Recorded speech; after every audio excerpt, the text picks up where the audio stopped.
A graça e a paz do Senhor Jesus. Esse é o canal O Fundamento dos Apóstolos e Profetas.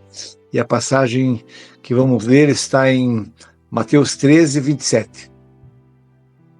Então, vindo os servos do dono da casa, lhe disseram: Senhor, não semeaste boa semente no teu campo? De onde vem, pois, o joio?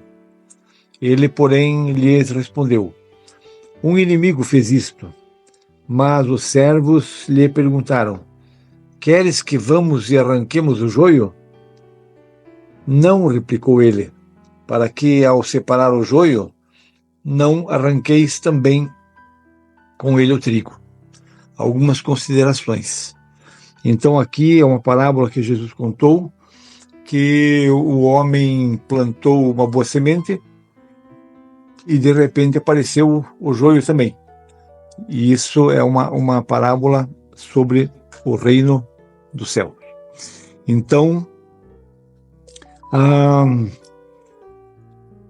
de fato, a gente está acostumado a ver, né? Você planta, vai fazer uma plantação, você planta a planta boa, mas a planta ruim você não precisa plantar, ela vem por conta, né?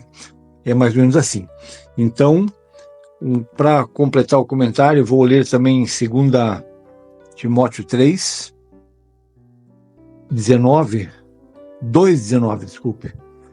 Entretanto, o firme fundamento de Deus permanece, tendo este selo: o Senhor conhece os que lhe pertencem.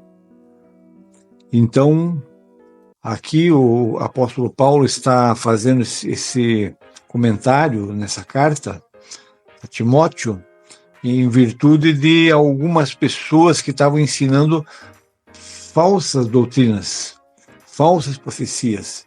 Então, aí o apóstolo diz: olha, não temos como julgar, assim, dizendo, esse aqui não pertence a Deus, ou aquele lá pertence.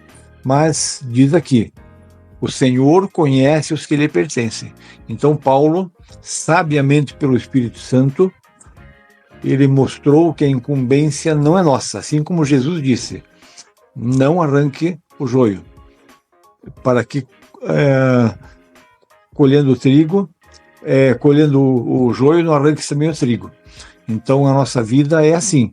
Deus não nos deu essa atribuição de julgarmos se alguém é salvo ou não é salvo, mesmo estando na igreja, às vezes pode ser que não seja salvo. Claro que é assim mesmo.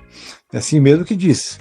Que está falando ali de uma grande casa que tem instrumentos para a honra, tem vasos para a honra e para a desonra. Então, se a gente fosse arrancar o joio, com certeza a gente ia deixar muito joio plantado e ia arrancar trigo, então a gente ia confundir as coisas. E Deus diz aqui que Ele conhece os que lhe pertencem, nós não temos essa capacidade. E para completar o versículo 22, do mesmo 2 Timóteo 2, fala assim: foge, a mesma sequência ali, foge outro sim das paixões da mocidade, segue a justiça, a fé, o amor e a paz com os que de coração puro invocam o Senhor. Por outro lado, Paulo está dizendo que nós não podemos e não devemos julgar aqueles que parecem não ser irmãos, né? Isso para qualquer igreja.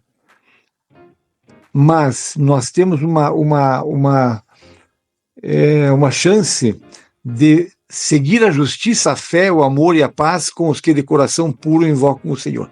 Por outro lado, podemos também discernir aqueles que realmente pertencem ao Senhor. Tem uma outra carta que Paulo diz, falando de umas mulheres colaboradoras, cooperadoras, que se dedicavam na obra. Ele falava assim: cujos nomes estão escritos no livro da vida. Então tem pessoas mesmo que você vê, você vai dizer, essas pessoas são de Jesus. As outras ficam na dúvida, mas não cabe a nós julgar, nem muito menos arrancar. Então, vamos orar. Senhor Deus, agradecemos pela tua maravilhosa presença, pela tua palavra, que sempre é maravilhosa para os nossos corações, alegra os nossos corações pela tua palavra e faz milagres nesse dia, em cada casa, em cada família que estiver precisando, e que cada um de nós possa clamar e invocar o nome do Senhor. Em nome de Jesus, amém.